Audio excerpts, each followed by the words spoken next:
Hello, my name is Nolan Caldwell, 36 years old. I currently live in a luxurious mansion on the outskirts of Scottsdale, Arizona, a place where large glass doors open to a view of the fiery red desert, and the golden sunlight blazes like it's scorching everything in its path. I am a senior advisor for an international real estate investment fund with an estimated net worth of over $500 million. By my side is always Katie, my 8-year-old daughter, a bright girl with shimmering blonde hair and clear blue eyes like the Arizona sky, who never fails to make me smile with joy. Hearing this, you might think my life is painted in shades of rose, filled with light and glory. But no, 4 years ago my life wasn't radiant at all. Back then I was a rejected outcast, an adopted child lost in the powerful Caldwell family, living amidst scornful remarks and contemptuous glances. In that darkness, only Katie, my precious little daughter, was the sole light guiding me, keeping me from crumbling. 4 years ago, I didn't live in wealth and power as I do now. My daughter and I were cramped in a rented apartment on the outskirts of Phoenix where the walls were stained and the ceiling fan creaked incessantly. Every night I sat by Katie's bed watching her sleep and wondering if I had the strength to give her a better life. I didn't have hundreds of millions of dollars nor a senior advisory role. I was just a single father, scraping by with odd jobs to provide for my daughter. It all began the day the Caldwell family, the family I once called home, turned their backs on me. I was adopted as a months-old infant. Edward and Margaret Caldwell, a powerful couple in Scottsdale, took me in when they had no children of their own. Edward, a real estate tycoon with eyes as sharp as knives and a voice that boomed like thunder, was the most formidable man I ever knew. Margaret, my adoptive mother, was gentle but distant, as if she were merely fulfilling an obligation to a child not of her blood. I grew up in their lavish mansion, well provided for but never pampered. I was not the hope or heir of the family, just a piece to maintain the Caldwell family's facade, an adopted child existing to complete the picture of a perfect family. When I was 5, everything changed. Edward and Margaret began having their own children: James, Clara, Victoria, and Henry. I, the adopted child, became the odd one out in the household. My siblings, though young, quickly learned to look at me with disdain. "Nolan, the picked-up kid," Clara once whispered to Victoria, her voice sharp as a blade. I tried to fit in, doing menial tasks at Edward's company, from running errands to learning how to read financial reports, hoping for a nod of approval from him. But Edward never patted my shoulder or said he was proud. I was just a shadow, silently existing in the glamorous world of the Caldwells. When I was 25, Edward arranged for me to marry Elizabeth, the daughter of Richard Harper, a major business partner of his. The marriage wasn't my choice, but part of Edward's plan to solidify business ties. Elizabeth was beautiful, with a radiant smile and sharp eyes, but I sensed the strain in every handshake. Edward gave us a separate mansion on the outskirts of Scottsdale, with a sprawling garden and windows overlooking the fiery desert. I thought it was a reward, but later I realized it was just Edward's way of keeping me under his control. Our marriage began with forced smiles, and I naively hoped I could build a real family. A year after Elizabeth and I married, we welcomed our first child, Katie. She had eyes as blue as the Arizona sky and a smile that melted away all my worries. Katie was the most precious gift heaven ever gave me. But Elizabeth, the wife I had hoped would build a home with me, began to change. She became irritable, lashing out for no reason. In the evenings, she would disappear, returning with the smell of alcohol and bloodshot eyes. I tried to talk to her, to ask what she needed, but she would scream, calling me controlling. One night, when Katie was just 5, I found Elizabeth collapsed in the living room of our mansion, next to a bottle of liquor and scattered white pills on the floor. She yelled as I tried to help her up, and then she slapped me, a hard blow that left my ears ringing. Katie stood in the corner of the room, clutching her doll, sobbing. In that moment, I knew I couldn't go on. I filed for divorce. It wasn't an easy decision, but I had to protect Katie no matter the cost. Elizabeth left without contesting custody, and I thought that was the end of the worst of a political marriage that had lasted over 7 years. But it wasn't. When Edward, my adoptive father, whom I had once respected like a real father, learned of my divorce, he saw it as betrayal and stupidity. He summoned me to his office on the top floor of the company building. I still remember that moment clearly, the heavy wooden door slamming shut behind me, the smell of leather and oak from his massive desk, the golden light casting shadows on the oversized family portrait on the wall. I stood there, my heart tightening, bracing for his wrath. Edward looked at me with cold, almost hateful eyes. His voice cut like a knife. "You dare destroy the relationship with the Harpers? Who do you think you are, Nolan? An adopted kid who dares defy me?" I tried to explain. I told him about the nights Elizabeth came home drunk, about the screams that terrified Katie, about the times I had to hold my daughter to make her feel safe. But Edward didn't care to listen. He waved his hand as if to dismiss my words entirely. "You're ungrateful," he said, his voice so cold it made me shudder. "I gave you a mansion, money, a life any man would dream of. And this is how you repay me?" I wanted to argue, to say that my daughter's love and safety mattered more than all those material things. But Edward gave me no chance. That same day, he took back the mansion, fired me from the company, and cut off all financial support. In front of the entire staff, he disowned me as if I were just a number in his ledger, nothing more. My siblings, James, Clara, Victoria, Henry, who had always despised me for being adopted, now openly mocked me. I still remember James's smirk as he whispered in my ear while I packed up my personal belongings from my desk. "Finally, your true colors show, Nolan. An outsider forever." I was hurt, angry, but powerless. I was just the adopted kid, while James was the cherished biological child. Returning to the luxurious mansion my father had ordered reclaimed, I quietly packed my and Katie's personal belongings. That day it poured in Scottsdale, the raindrops falling heavily on the marble steps, echoing hollowly in the cold, empty space. I had no choice but to find a temporary rented apartment on the outskirts of Phoenix, a place with stained walls, the smell of old wood lingering in the air, and creaky floors under every step. That afternoon, when I picked Katie up from school and brought her to the new apartment, she asked in surprise, "Daddy, where are we? Why aren't we going home?" I could only crouch down, look at her, and softly say, "From now on, this is our home." Katie stared at me for a moment as if trying to understand, then quietly said nothing more. That first night in the cramped apartment, I sat by Katie's bed watching her sleep soundly. Her eyes gently closed, her small hands still clutching her favorite teddy bear.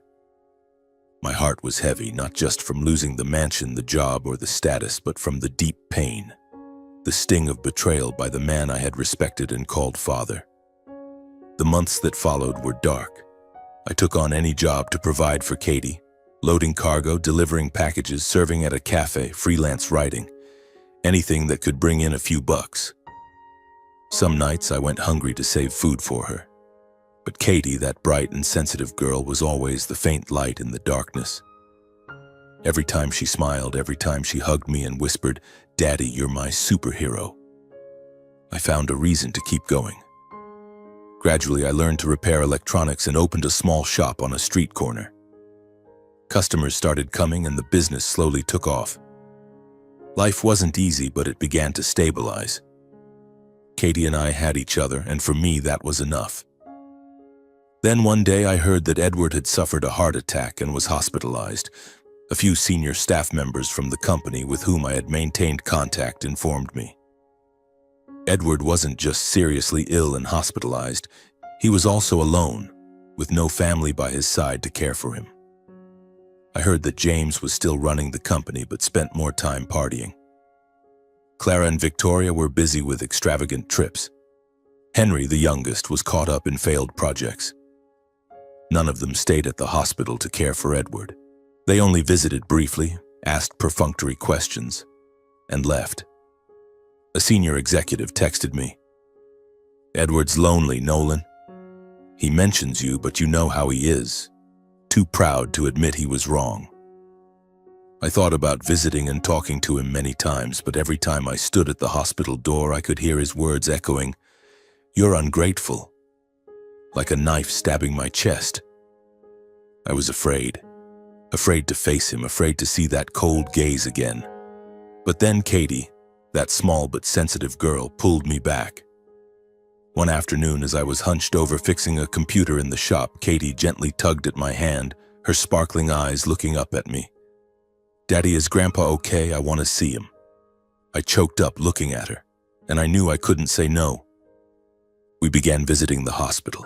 Each time I only dared to stand in the corner of the room, silently watching Edward, the frail, gaunt old man lying in the hospital bed, his hands thin and bony. Katie wasn't afraid. She sat by his side, telling him about school, the new cat we adopted, singing the songs she loved. Edward, the man who was once cold and powerful, smiled, and for the first time I saw his eyes soften. Once he gently held Katie's hand and whispered, "You're a lot like your dad, Katie." Very much. Those words made my heart race, but I didn't know what they meant. And so my daughter and I started a new routine. Every afternoon after picking Katie up from school, we would stop by the hospital to visit her grandfather, the man lying alone amidst the stark white walls. I never approached him, only stood quietly at a distance, my eyes fixed on his frail figure in the hospital bed. I wanted to speak, to let go of the past and mend things, but the old wounds still lingered, smoldering in my heart, keeping me from finding the courage to take that step forward. One afternoon, the doctor in charge of my father's care called me into his office. His voice was calm but solemn. "We've done everything we can, but Mr. Edward doesn't have much time left, Nolan. The family should prepare themselves." Those words hit me like a hammer to the chest, leaving me breathless. In that moment, I didn't know what I was feeling, grief, anger, or simply a cold, spreading void. Edward, my adoptive father, who had once been the center of my world, the man who had coldly disowned me, was now slipping away forever. Katie, my 8-year-old daughter, was unaware of the doctor's warning. She sat by Edward's bedside, her small hands holding his, chattering about the new cat we had at home and how it chased a ball around the apartment. "Grandpa, the kitty's name is Muffin and she's so naughty. Yesterday she knocked over Daddy's glass of water." Katie giggled, her bright blue eyes sparkling. Edward, though frail, managed a smile, a rare one I hadn't seen since he cast me out of the family. Watching Katie, I realized she was doing what I lacked the courage to do, bringing light to Edward's final days. One day, as I was organizing things in my small repair shop, Katie tugged at my hand and said, "Daddy, Grandpa looks so sad. I want to make him happier." Her words choked me up. Katie gradually became the unexpected bridge between us. She didn't just talk about Muffin or school, she talked about me.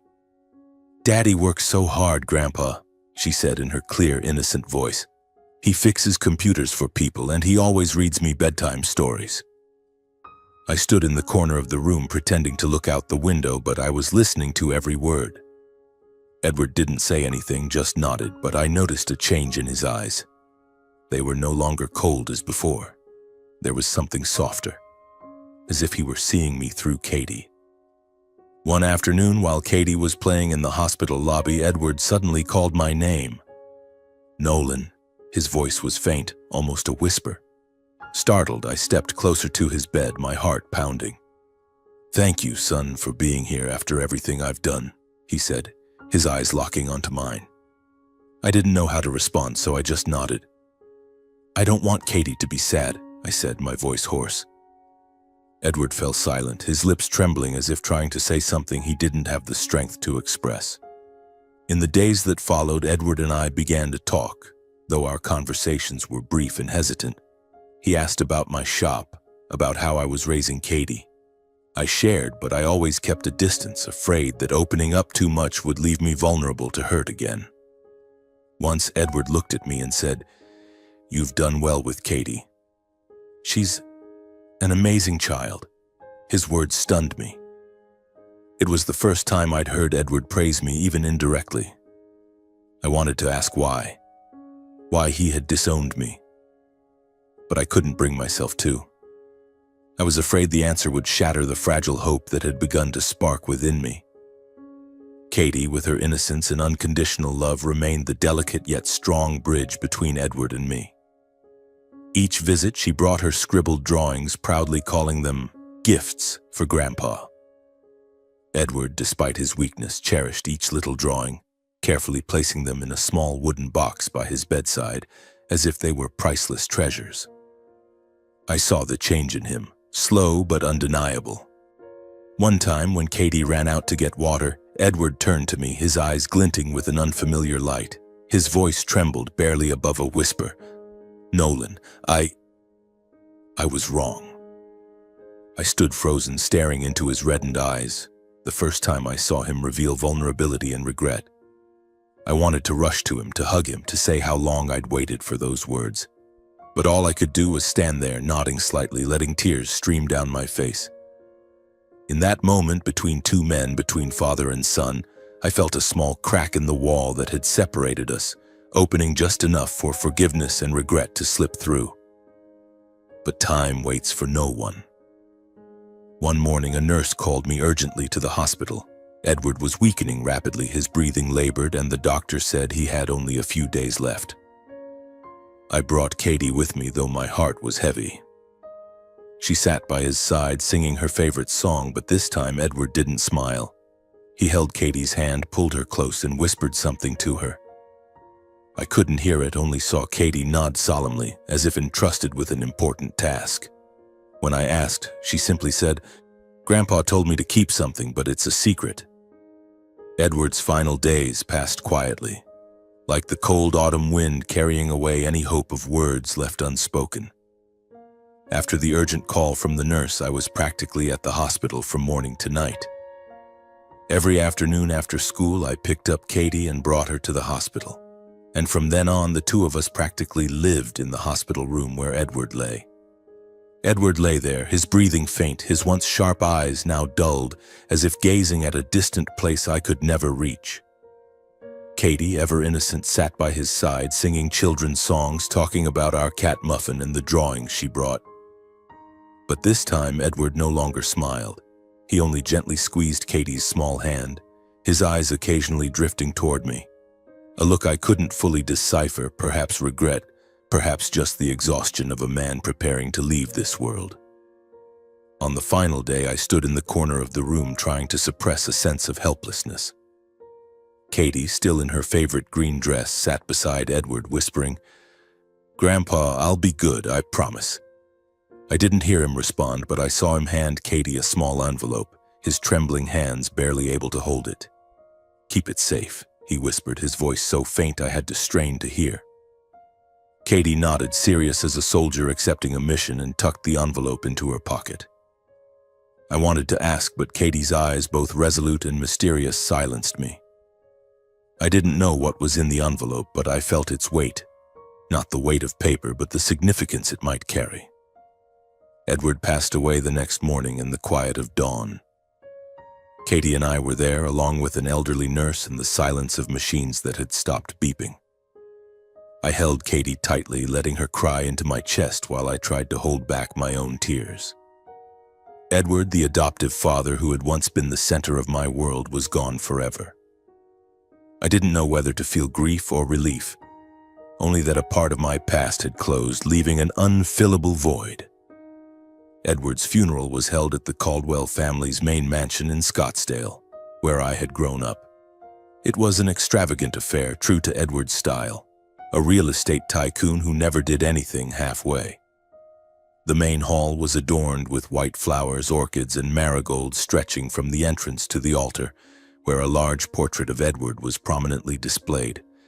Hundreds of people came to pay their respects, business partners in expensive suits, former colleagues offering hollow praise, Edward's old friends with regretful eyes, and distant relatives I rarely saw. My siblings, James, Clara, Victoria, and Henry, stood at the center, playing the role of dutiful children. Clara, in a designer black dress, kept adjusting her hair as if preparing for a photo shoot. James, holding a glass of whiskey, chatted with partners, his smile forced. Victoria and Henry were busy taking photos, posting on social media with captions dripping with fake emotion. I stood in the corner holding Katie's hand, trying to avoid everyone's gazes. Katie, in a small black dress, clutched her worn-out doll, her eyes red but resolute, refusing to cry in front of the crowd. "Daddy, is Grandpa happy now?" she whispered, looking at me with hopeful eyes. I squeezed her hand, unsure how to answer. I just wanted to leave, to escape the prying eyes and the whispers about the disowned adopted son lingering at the funeral. But I couldn't leave. After the ceremony, as the guests gradually left the mansion, Edward's lawyer, Mr. Thompson, a tall, thin man with silver-rimmed glasses, requested that all of Edward's children stay behind. "Including you, Nolan," he said, his voice calm but firm. I felt Clara's icy stare when Mr. Thompson mentioned my name.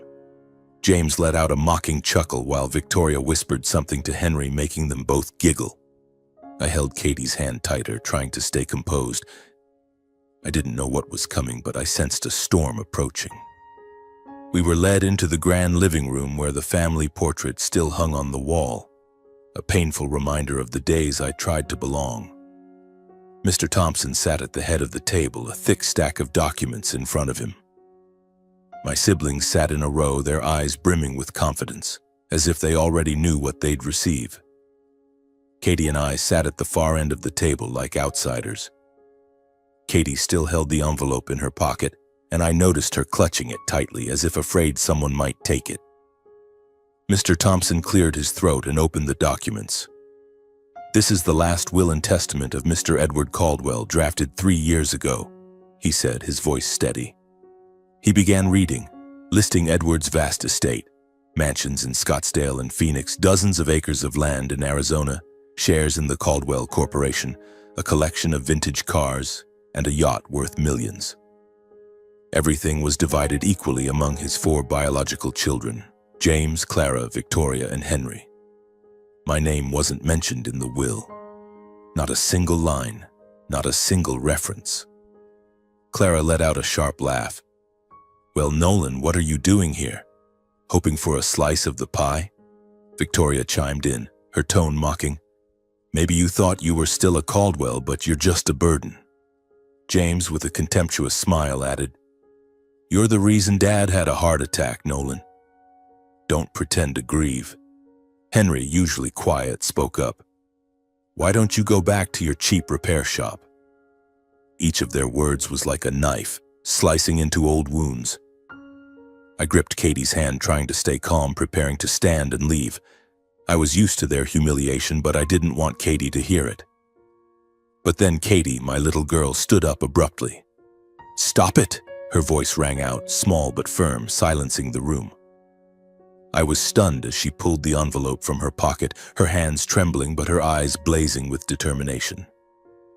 "Grandpa told me to give this to the lawyer," Katie said, stepping forward and placing the envelope in Mr. Thompson's hands.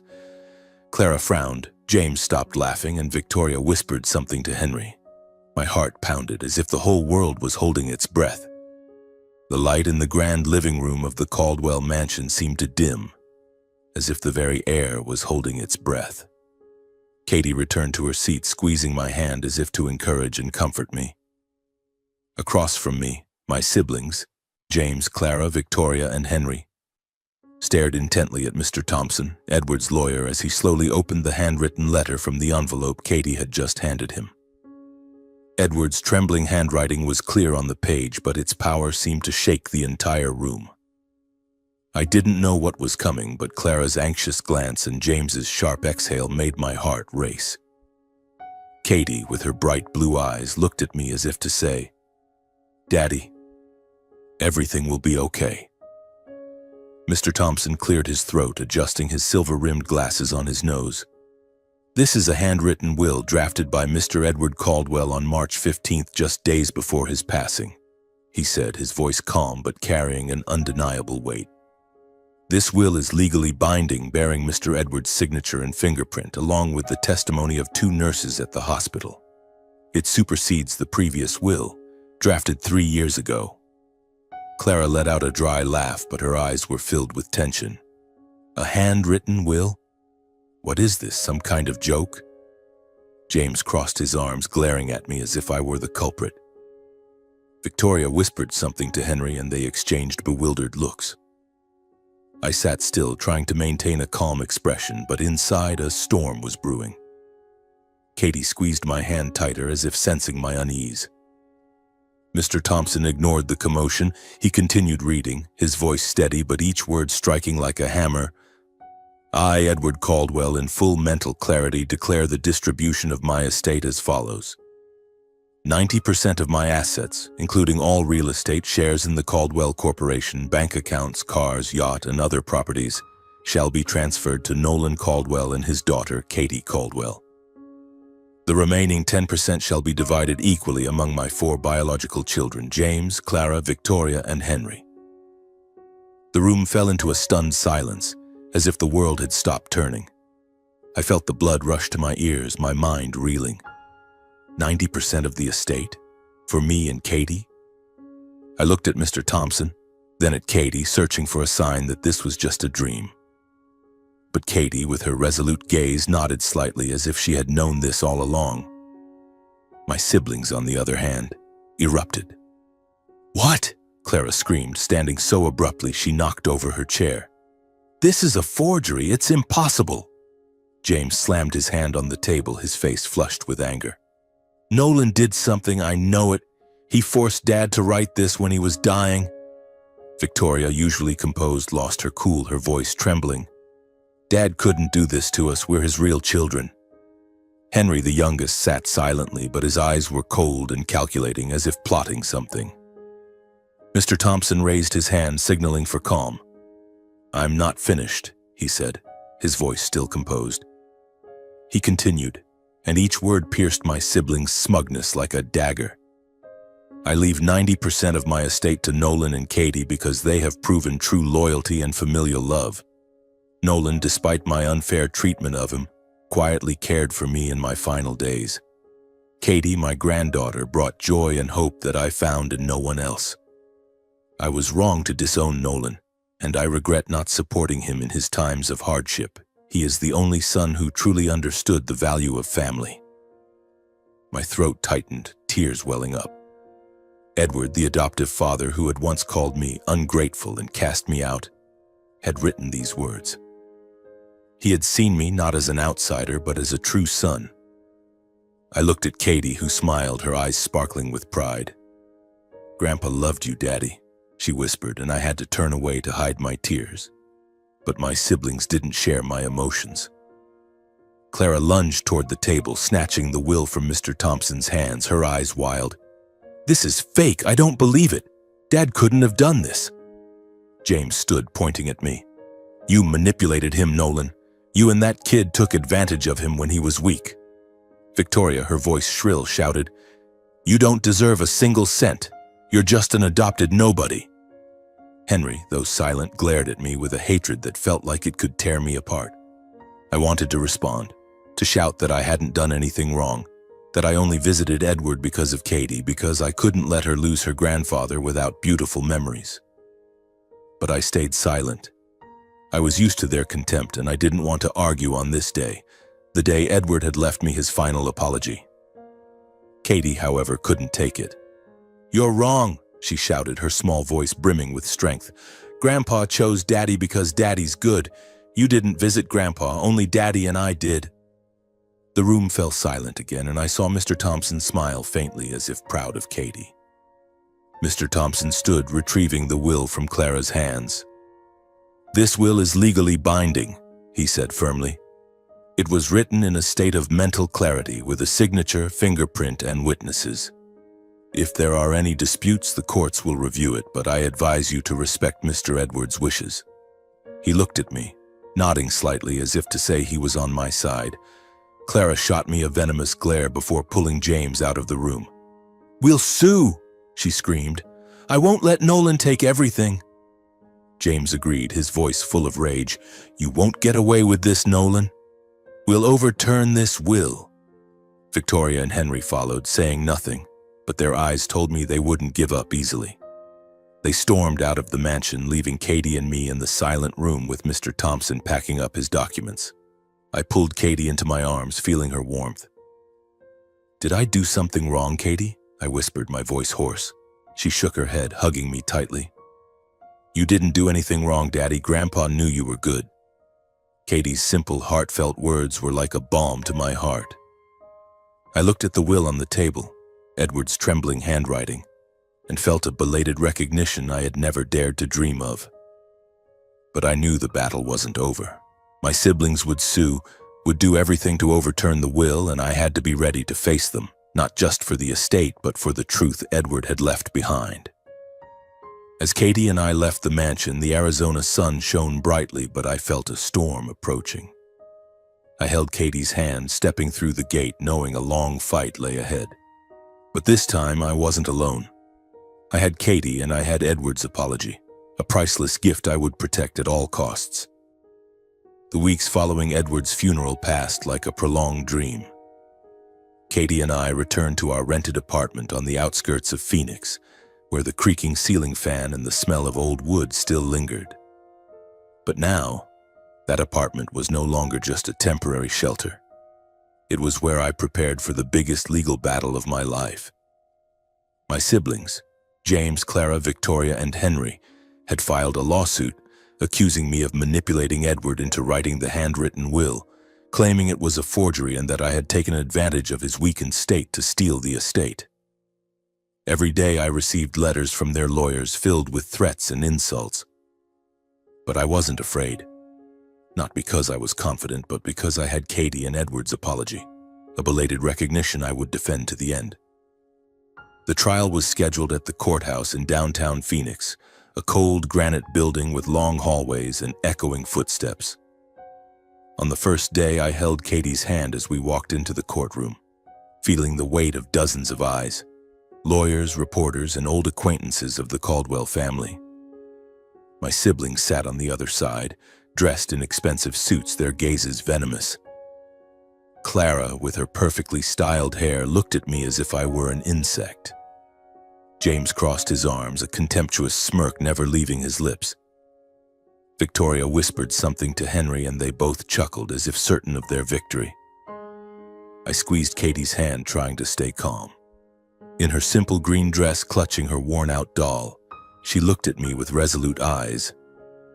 "Daddy, Grandpa believed in you," she whispered, and I felt a surge of strength rise within me. My lawyer, Ms. Elena Martinez, was a petite but sharp woman with unwavering eyes. She had spent weeks preparing, reviewing every detail of the handwritten will, gathering witness testimonies and building a strategy to defend Edward's wishes. Across from us was Mr. Richard Grayson, my sibling's lawyer, a tall man with a booming voice, renowned for overturning inheritance cases. "They'll do everything to paint you as an opportunist, Nolan," Elena warned me before the trial. "But we have the truth, and the truth will prevail." The trial began with Mr. Grayson's opening statement. He stood before the judge, his tone smooth but theatrical.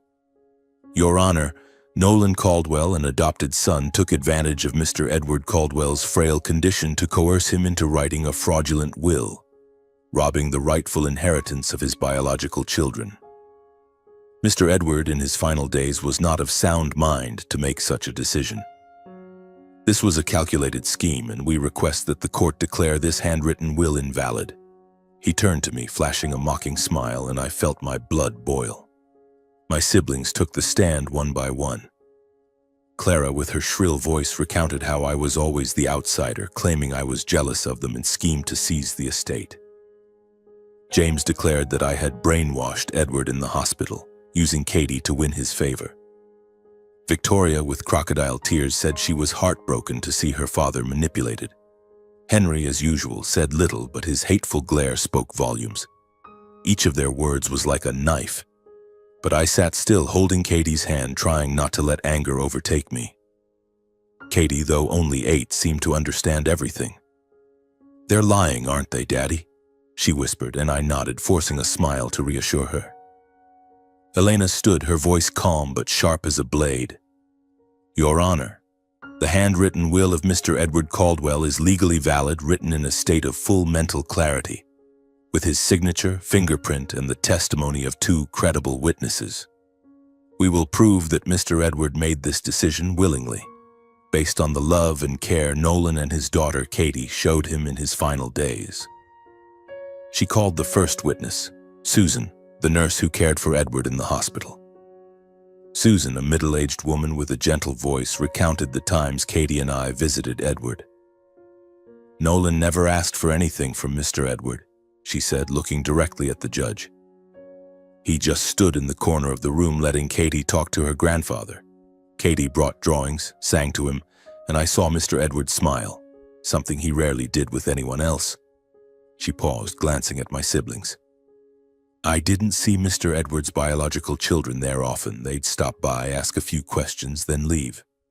The second witness was Edward's doctor, Dr. David Patel. He confirmed that Edward was fully lucid when he wrote the will. "He was physically weak but mentally sound," Dr. Patel said. "He told me he wanted to amend his will to do the right thing for Nolan and Katie.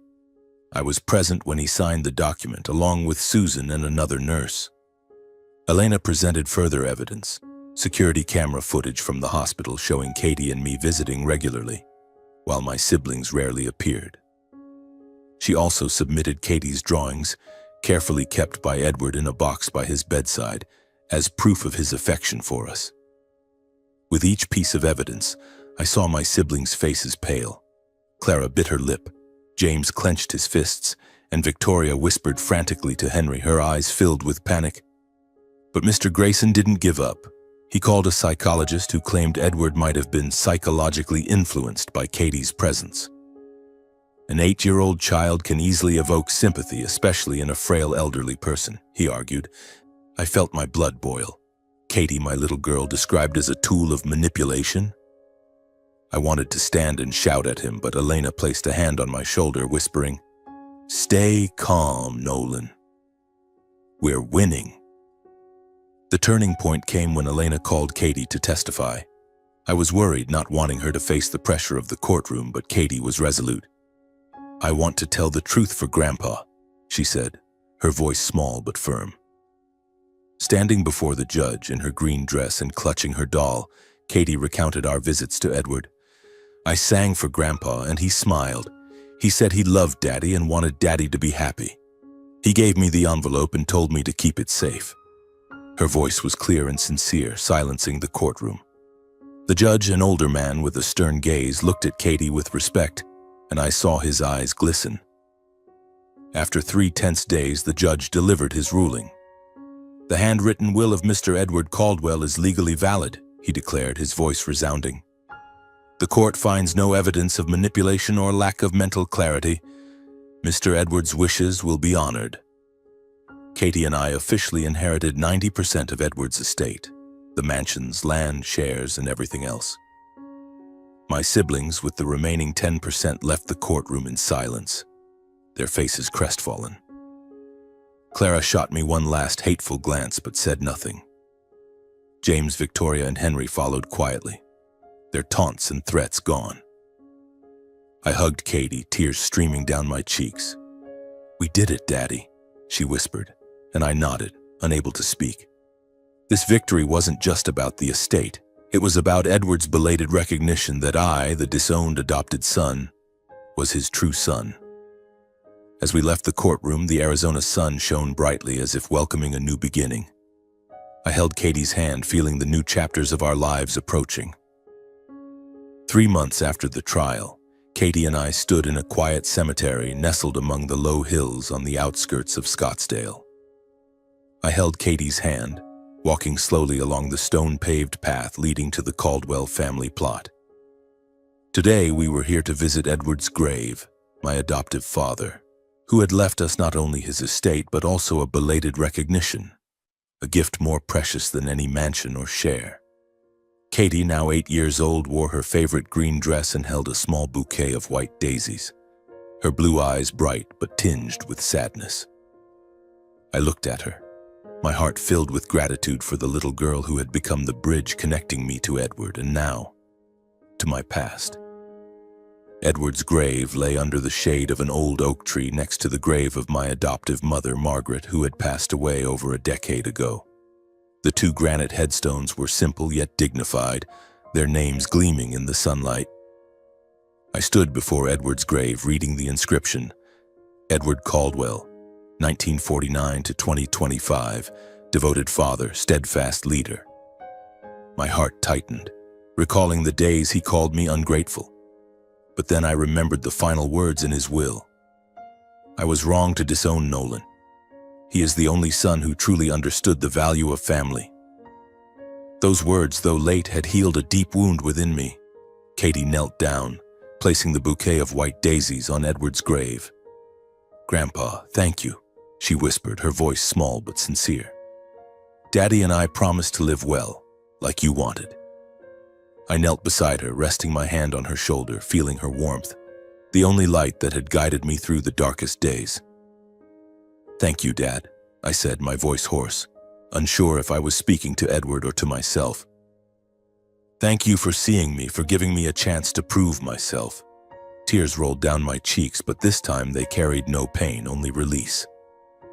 I glanced at Margaret's grave, the adoptive mother who was always gentle but distant. I didn't blame her, just as I no longer blamed Edward.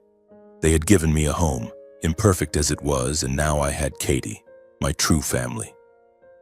I stood taking Katie's hand, and we lingered there for a while, letting the breeze carry away the painful memories, leaving only love and healing. "Daddy, is Grandpa happy?" Katie asked, looking up at me. I smiled, brushing her hair. "He's happy, Katie. He knows you and I made him proud." We left the cemetery as the sun set, casting a radiant orange glow over the Arizona desert. Katie and I now lived in the Scottsdale mansion with an estate worth hundreds of millions. But those numbers meant nothing compared to the moment I held Katie's hand, knowing we had overcome every challenge. My siblings, James, Clara, Victoria, and Henry, no longer contacted me. They left Phoenix after the trial, taking their 10% of the estate and their bitterness with them. I didn't hate them. I only hoped that one day they too would find the peace I had. My and Katie's story is a testament to the power of truth and family love. Katie, the 8-year-old with a heart larger than life, became the catalyst for healing the deep wounds between Edward and me. His belated recognition not only restored my place in the family, but also gave me faith that, even when cast aside, one's value and voice will be acknowledged if they persevere and live true to themselves. As Katie and I walked out of the cemetery hand in hand, I felt whole, not just because of the wealth or the legal victory, but because Katie's love and Edward's apology had given me a true family.